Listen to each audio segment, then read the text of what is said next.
Hey, Tom Casey here talking to you about airflow. We are in the air conditioning business, and the word air is the very first word, so airflow must be a pretty important part of your system. In fact, the air is actually the thing that delivers the capacity to your home or to your rooms. If airflow is adequate, capacity is inadequate. So if you have hot spots or cold spots or you can't quite cool a room off, it's going to boil down to an airflow problem. Now, airflow is a often misunderstood thing, and most of the time people don't set it up properly. Inside of our trade, there's a minimum amount of airflow and a maximum amount of airflow to have proper operations. The nominal target is usually what's called 400 cubic feet of air per minute, or 400 CFM per ton. So if you had a 3-ton system, you need 3 times 400, or 1200 CFM. On a minimum basis, the absolute minimum amount of air for your system to work properly is 350 cubic feet of air per minute, or 350 CFM. That same 3-ton system would have to have 3 times 350, or 1050 CFM to work properly. Now, the problem is all systems come from the factory generically set up, not knowing the exact configuration or system or ducts they're going to be connected to.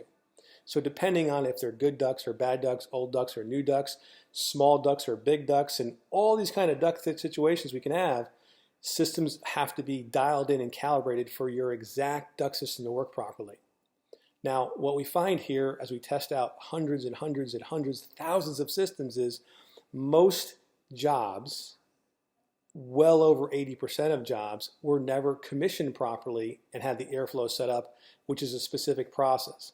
So our service technician is going to test your system's airflow by measuring what's known as your static pressure.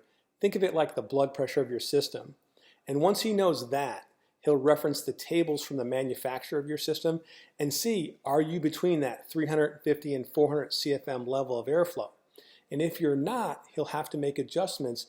Otherwise, there's a risk your system could work harder than it's supposed to, fail prematurely, not work properly. Certainly you won't get the energy efficiency you deserve, all things that are negative and have an impact on your system. Think of it like restricted arteries in your body. Now, once he dials in and sets that airflow properly, which is usually a fan speed setting or a dip switch setting, he'll remeasure the static pressure to see what the pressure is looking like. And he can actually then evaluate your duct system. Is it the right size, the wrong size? Are there things there that are causing problems? When we do get the airflow adjusted right, chances are that means the refrigerant charge has to be adjusted too, because the thing that sets the refrigerant charge is the amount of airflow. So if the airflow was low to begin with and we increase it to the proper level, now it's going to consume or boil off that refrigerant even faster. So we need to have a higher level of refrigerant in your system for it to work properly. All these things go together to deliver a comfortable system for your home, one that delivers the temperature and humidity and energy efficiency that you deserve, one that will run properly and last for a long time, one that wasn't set up from day one the way it's supposed to, but now that we're here, rest easy, we've got it. Boom.